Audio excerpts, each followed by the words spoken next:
দেখো গাইস, পাস্তাটা কত সুন্দর হয়েছে। Hello guys, welcome to my channel. তো আজকে আমি বানালাম হলো দুধ দিয়ে পাস্তা, কিন্তু কে জানে আমার সাথে কেমন হয়েছে। দেখো আজকে আমার বটিতে কতখানি পাটা কেটে গিয়েছে, তাই জন্য ডাক্তারের কাছ থেকে আমি ব্যান্ডেজ করে নিয়ে এসেছি, পায়ে খুবই ব্যথা।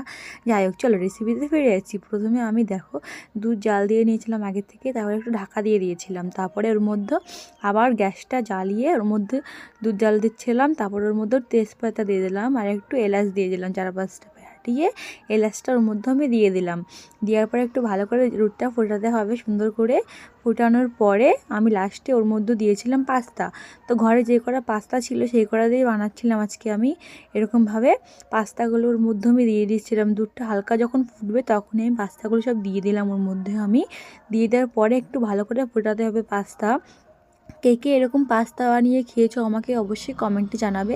এইটা আমি ফার্স্ট টাইম বানাচ্ছি, কিন্তু আগেও খেয়েছি আমি পাস্তা, কিন্তু আমি ফার্স্ট টাইম এই দুধ দিয়ে পাস্তা বানাচ্ছি। তারপরে দেখো ওর মধ্যে আমি 1 কাপ চিনি দিয়ে একটু নাড়াচাড়া করছিলাম ভালো করে। তারপর আমি আর 1 কাপ চিনি দিয়েছিলাম ওর মধ্যে। দেখো 2 কাপ আমি চিনি দিয়েছি। যেরকম বানাবে সেই পরিমাণ মতন তোমরা চিনি দিয়ে দেবে, যেরকম মিষ্টি খাও তোমরা। তো আমি এখানে 1 গ্লাস দুধ দিয়েছিলাম, মানে 1 পোয়া দুধ দিয়ে বানাচ্ছিলাম। তো অল্প করে পাস্তা ছিল, তাই জন্য 1 পোয়া দুধ দিয়ে বানাচ্ছিলাম আর একটু জল মিষ্টি দিয়েছিলাম। তারপরে একটু ভালো করে ফোটাতে হবে এর মধ্যে। যেহেতু আমি ফার্স্ট টাইম বানাচ্ছি তাই জন্য এর মধ্যে আমি ড্রাই ফ্রুটগুলো দেবো না। পরের বার যদি এটা ভালো লাগে খেতে, তারপরে আমি আবার ড্রাই ফ্রুট দিয়ে বানাবো।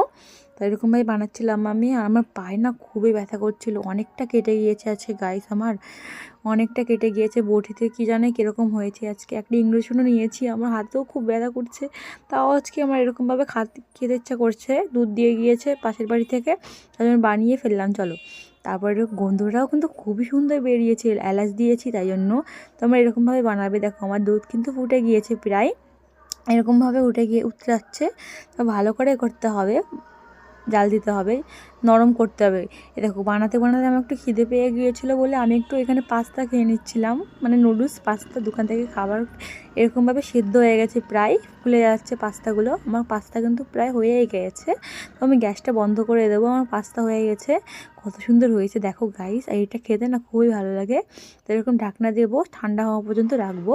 তারপরে দেখো আমি বাটিতে নামিয়ে নিয়েছি। দুধ দেখো কতটা টেনে নিয়েছে পাস্তার মধ্যে, পাস্তাটা ফুলে গিয়েছে, কত সুন্দর লাগছে গাইস। দেখো তোমরা এরকম বাড়িতে ট্রাই করতে পারো, খুবই ভালো লাগে। আমি গ্যারান্টিতে বলবো এটা খুবই সুন্দর লাগে খেতে।